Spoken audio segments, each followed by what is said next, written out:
Hello everyone, my name is Gurveen Kaur. I am lecturer at Praveen Patil College of Diploma Engineering and Technology.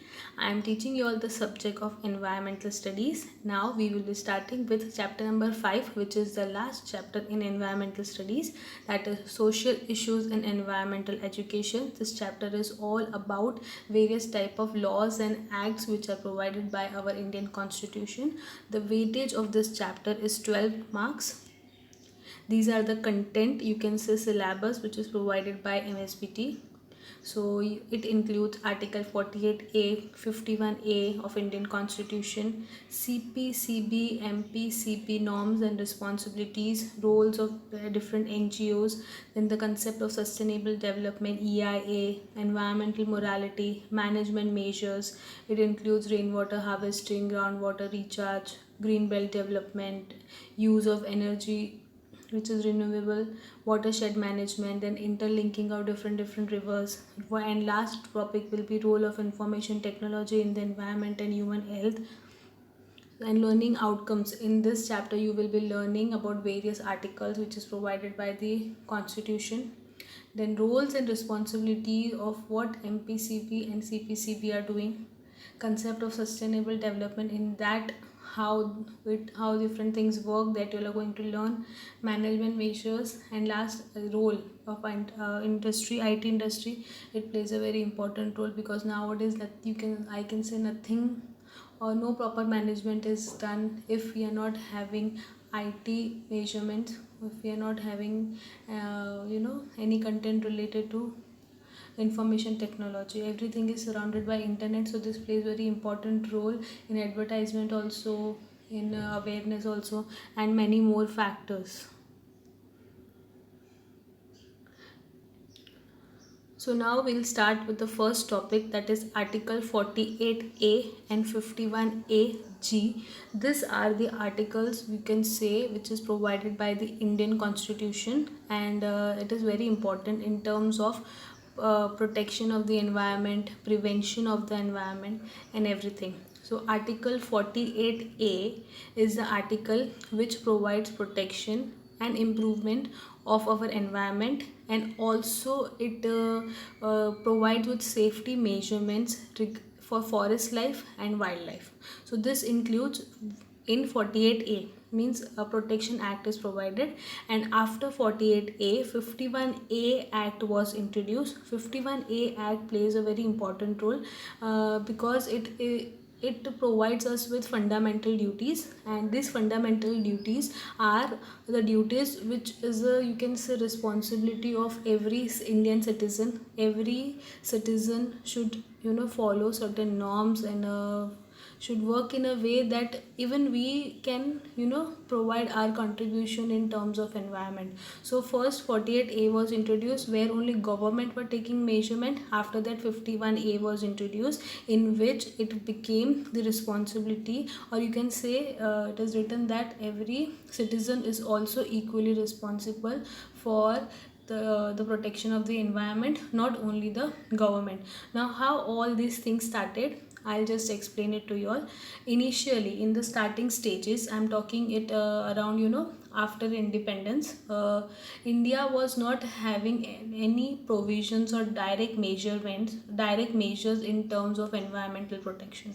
They were not having any and awareness that even certain measures act should be introduced. We should protect our environment. The quality is degrading day by day, global warming is caused, nothing, no self realization was there for India. But in late 70s there was a seminar in Stockholm conference where India understood the importance of environment, what crisis our environment was facing, what issues we were facing. So Indian government at that time, they understood that what is the environment, what is the importance of environment, and protection laws and act also plays very important role. If rules regulation will not be provided, if or not be introduced, then no management will be there properly. So After that, what they did, they introduced 48A. This type of rules were introduced where protection was important. Before that, only certain rules and regulation which were provided by the British governments were followed, that were on the basic level, but no contribution of the people was there, nothing was there. So after this two laws, so self awareness was introduced, people were aware, people were started taking certain responsibilities on their own. So this way these two articles were introduced, article 48A and article 51A clause G of Indian constitution.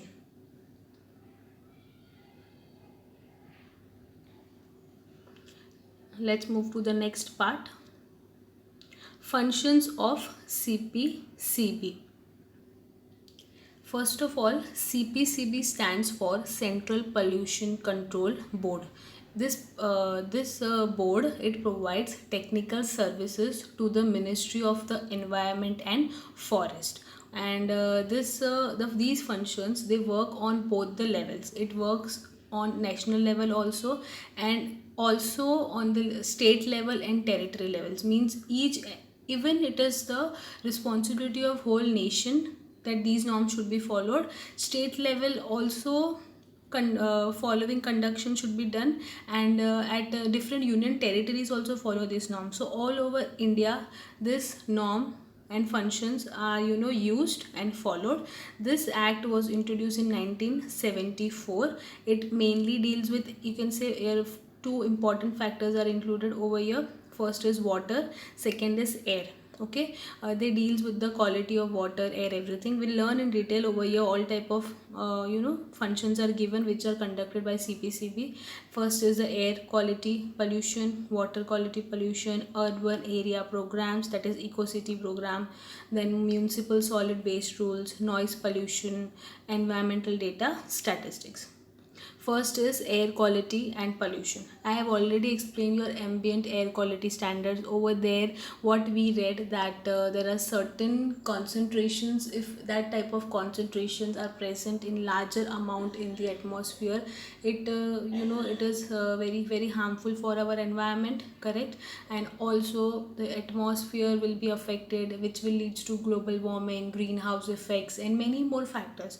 So that is why maintaining the quality of the air is important. So what they do, they continuously inspect the quality of environment in different area. If it degrades, then the measurement, it becomes necessary to take certain measures, so that at least if you cannot change the whole environment throughout, at least you can make it in terms of living, at least you make in that much good that the human life can exist in that type of environment. So that is why air quality standard plays a very important role. They every time try to meet up with the concentrations or whatever level is normal, at least that much level they can provide, so life can exist. So this whole network, it consists of 621 operating stations, 262 cities, different states are there, then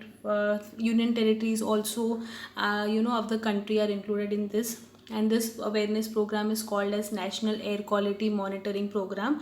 They mainly deal with four important pollutants, that is sulfur dioxide, then nitrogen oxide, then there are certain particulate matters which are present in the atmosphere, then respirable suspended particulate matter, means the contents which are very harmful for our respiratory system, that type of content are included. All these four pollutants are verified, are checked on a regular basis. Why? Because if proper monitoring is not done of this material, then when inhaled it will cause a very bad impact for the environment. So monitoring is done so that they can maintain the humidity, the temperature, and fresh environment can be maintained. This was air quality. Water quality, we also know that water plays a very important role in every factor. We require water for living, for livelihood, and India is a country you can save which consists of different major rivers, medium rivers, then minor rivers, small rivers are there, major rivers are there, which are connected to different areas.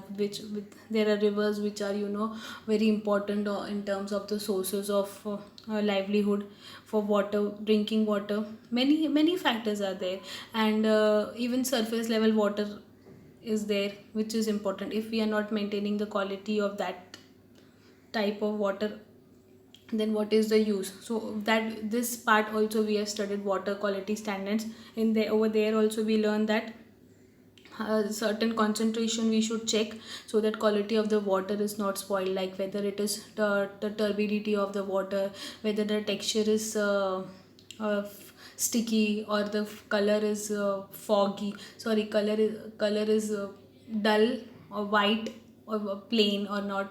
There are many factors, and there are certain substance in which compromise can be done, and there are certain substance in which no compromisation is uh, there. So all those factors were included in quality standards. So that this is also the same part, which includes different programs, different systems which are dealing with water bodies, water sources. So this, again, over here it is given, it is the CPCB in terms of water quality also collaborating it with many operating stations. There are total 1019 operating station in 27 states and 6 union territories. So 27 state and 6 union territories are paying their uh, their efforts, they are doing their efforts by operating with them, so that water levels can be maintained properly. Urban area program, this is the next topic, that is ecocity program. Now we all know one thing, that whatever pollution, the level of pollution, the level of everything, the quality of everything is degrading in city area, in urban areas. Why? Because they are advanced in technology, they are making use of all the latest possible technologies. Each and every house is having at least one vehicle present. So this leads to excess level of pollution, no fresh air, nothing. Like we are living in a fake environment, which is very harmful for our livelihood. At least rural areas, they are having some fresh air, fresh water, so over there the health of the people is well maintained, and the death rate is less. But in cities, due to modernization, due to modern culture, the whole environment is spoiled, health is spoiled. So urban area programs plays a very important role, because it is a type of a threat, I can say, to the youth, which are right now growing. It is a threat because they are learning this type of culture, they don't know the concept of fresh air, fresh environment, nothing. So here also different acts were introduced, budget was set, so that at least at some level they can maintain the quality of environment in urban areas, or at least introduce some natural concept in in development of buildings and commercial areas and factories, so that at least certain naturalness of environment exists in the urban cities. So there was a budget of 15 crore in the period of 2002, 2003 to 2006 to 2007, given by the government, so that eco-friendly city projects were developed. Even municipal solid waste we have covered in the last chapter, where it becomes where there are different types of municipal waste are there, managing that waste, dividing, bifurcating that into their different parts, and then proper disposal, so that the environment is not harmed in any way, also plays important role. This is also done by the CPCB. They collect necessary information from the municipal authorities, and then provide them technical assistance. In other words, I can say they're collecting information from the municipal government, and understanding how the area works, and what are the water level, air levels available. And after creating a report, after analyzing that report, they work on that area based on the report which is generated. Then there is Noise Pollution Act. Noise Pollution Act was also introduced, and this act, nowadays you all know that we have a right to complain. Before, in previous time, in 70s or 80s, you can say you cannot complain, but most time, noises are generated by there can be traffic noise, or there can be noise if any religious activity is being carried out. Garba is there, Ganpati is there, okay, that type. Then disturbance is there, or you can find noise usually near famous holy places. There also the noise is very much, okay. But previously no people were having any right to complain, but nowadays, due to different act and law, Indian government has provided rights to each and every Indian citizen, that if in your area there is a noise which is, you cannot tolerate, you have the right to complain, to lodge a complaint. And certain time limits are also set, that after this time no noise should be there. After this, means noise is not allowed. Even Garba timing, for Garba Ganpati timing is set, decibel are set at this much decibel, it should not cross this amount of decibel. After 12 or after 11, no noise should be there in the area, because residential area people sleep. So these kind of acts, which these acts were not available or present in the past, now government has made efforts in order to improve the environment.